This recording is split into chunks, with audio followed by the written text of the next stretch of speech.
नमस्कार। कभी सोचा है कि भविष्य के बारे में ऐसे कैसे बात करें जिससे लगे कि कोई काम उस वक्त तक पूरा हो चुका होगा? आज हम यही सीखने वाले हैं फ्यूचर परफेक्ट टेंस के साथ। चलिए इसे एकदम आसान बनाते हैं। तो एक सवाल, मान लीजिए किसी को ये बताना है कि भविष्य में एक खास टाइम से पहले ही कोई काम खत्म हो जाएगा, तो वो कैसे कहेंगे? बस इसी सवाल का जवाब है फ्यूचर परफेक्ट टेंस। तो सबसे पहले इसका जो कोर आइडिया है उसे पकड़ते हैं।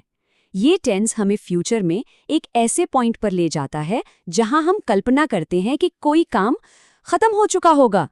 तो देखिए, इसकी परिभाषा बहुत सीधी सादी है। फ्यूचर परफेक्ट टेंस का इस्तेमाल तब होता है जब हमें ये बताना हो कि कोई एक्शन आने वाले समय में किसी दिए गए पॉइंट से पहले खत्म हो चुका होगा। और यहाँ पर ये फ्रेज पहले ही पूरा हो चुका होगा सबसे जरूरी है। चलिए अब इसके सबसे मजेदार हिस्से पर आते हैं। इसका एक इतना सिंपल फॉर्मूला है ना, जो कभी नहीं बदलता, और इसे बनाना बच्चों का खेल बना देता है। और पता है इसकी सबसे अच्छी बात क्या है? इसका जो नियम है वो हमेशा हमेशा एक जैसा रहता है। कोई कंफ्यूजन नहीं, कोई एक्सेप्शन नहीं। चलिए देखते हैं ये क्या है। तो ये रहा वो मैजिक फॉर्मूला। सबसे पहले सब्जेक्ट, फिर उसके बाद हमेशा विल हैव, फिर वर्ब की थर्ड फॉर्म यानी V3, और आखिर में ऑब्जेक्ट, जैसे I will have finished my work या फिर she will have completed her homework. है ना एकदम आसान? अच्छा, तो फॉर्मूला तो हमें पता चल गया, पर अब सवाल ये है कि इसे असल में इस्तेमाल कब और कहाँ करना है। तो चलिए इसके 4 मेन यूजेस देखते हैं। इसका सबसे कॉमन यूज तो यही है जब हमें ये बताना हो कि कोई काम फ्यूचर में किसी फिक्स टाइम से पहले ही खत्म हो जाएगा। जैसे ये उदाहरण देखिए, I will have finished my work by 10 PM। इसमें एकदम साफ है कि 10 बजने से पहले ही काम पूरा हो चुका होगा। इसका दूसरा इस्तेमाल होता है किसी काम के लिए एक डेडलाइन या टारगेट सेट करने के लिए। ऑफिस या कॉलेज में ये बहुत काम आता है। मिसाल के तौर पर, We will have completed the project by next week। ये सेंटेंस एक क्लियर कट डेडलाइन बता रहा है। अच्छा, ये वाला इस्तेमाल काफी दिलचस्प है। इस टेंस का यूज हम भविष्य में किसी पूरे हो चुके काम के बारे में एक अंदाजा लगाने के लिए भी कर सकते हैं।